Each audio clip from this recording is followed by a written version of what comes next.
Welcome to our channel. Today we how to disable Trino query statistics collection, detailed guide step by step clearly. To disable Trino query statistics collection, start by accessing your Trino configuration files. Locate the config.properties file within your Trino installation directory. Open the config.properties file using a text editor of your choice. Search for the property named query.statistics.enabled. If this property does not exist, you will need to add it. To disable query statistics collection, set the property to false.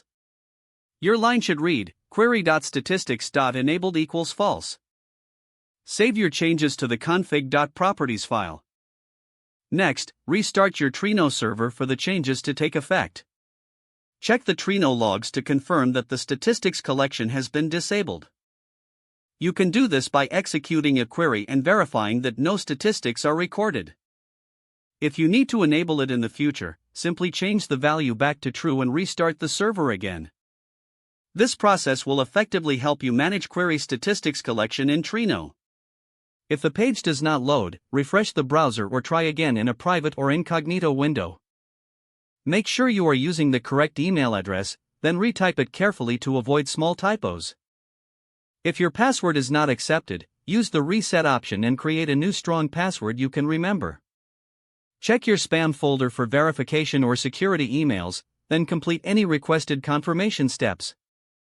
Enable two-factor authentication if available to improve account security and reduce unauthorized access risk. After signing in, review your profile details so your contact information and settings are accurate and current. If you see an error message, note it down and try again after restarting your device and internet connection. Log out when you finish, especially on shared devices, to keep your account and payment information secure. If the page does not load, refresh the browser or try again in a private or incognito window.